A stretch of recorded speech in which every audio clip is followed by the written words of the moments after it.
আসসালামু আলাইকুম আরহামাতুল্লাহি অবারাকাতু। স্বপ্নে সাদা কাপড় পরিধান করতে দেখলে তাহলে এর কি ব্যাখ্যা হবে? এই ব্যাখ্যা কি আমাদের ভবিষ্যতের জন্য খারাপ কিছু আসতে চলেছে, নাকি আপনার আমার ভবিষ্যতের জন্য ভালো কিছু আসতে চলেছে? আসুন আমরা জেনে নেই কিতাব থেকে। আল্লামা মুহাম্মদ ইবনে সিরিন রহমাতুল্লাহি আলাইহি, উনি স্বপ্নের ব্যাখ্যার সবচেয়ে বড় ইমাম। তিনি তার কিতাব তাফসিরুল আহলামের আহ, ১ নম্বর খণ্ডের ২৮১ নং পৃষ্ঠায় উল্লেখ করেন যে স্বপ্নে সাদা কাপড় পরায় অভ্যস্ত ব্যক্তি, যে ব্যক্তি সবসময় সাদা কাপড় পরিধান করার অভ্যাস আছে, ওই ব্যক্তি আহ, যদি অন্য কোনো ধরনের স্বপ্নে সুতি কাপড় পরিহিত দেখা দিন দুনিয়ার কল্যাণের লক্ষণ।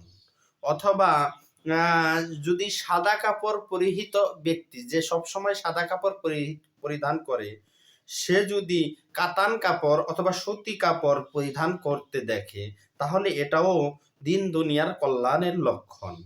এবং কি সাদা কাপড় সব সময় পরিধান করে দুনিয়াতে, কিন্তু স্বপ্নে দেখলো যে অন্য কালারের কাপড় পরিধান করেছে, তাহলে এটাও দিন দুনিয়া কল্যাণের লক্ষণ। এটা অত্যন্ত ভালো এবং শুভ।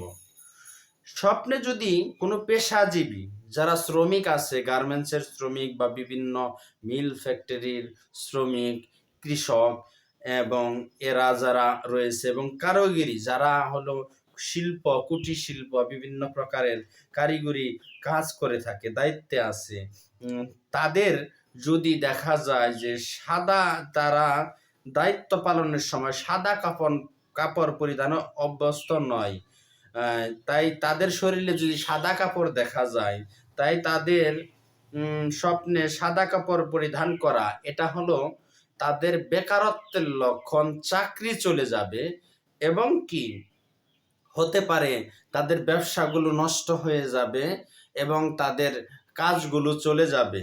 যদি ওই সমস্ত পেশাজীবী এবং কারিগররা তাদের দায়িত্ব পালনের সময় যদি সাদা কাপড় পরিধান অবস্থায় স্বপ্নে দেখে যে তাদের দায়িত্বে যখন তারা কাজ করে তখন সাদা কাপড় সেখানে পরিধান করতে হয় না, তাহলে তারা তাদের কর্ম চলে যেতে পারে, কাজ বন্ধ হয়ে যেতে পারে, এবং তাদের মধ্যে বেকারত্ব চলে আসতে পারে।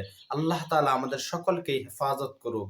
এই ধরনের কোনো অপ্রীতিকর স্বপ্ন দেখলে আমরা সবসময় আল্লাহর কাছে আশ্রয় প্রার্থনা করব। নিশ্চয়ই আল্লাহ তাআলা সমস্ত খারাপ কিছু থেকে আমাদের আশ্রয় দানকারী।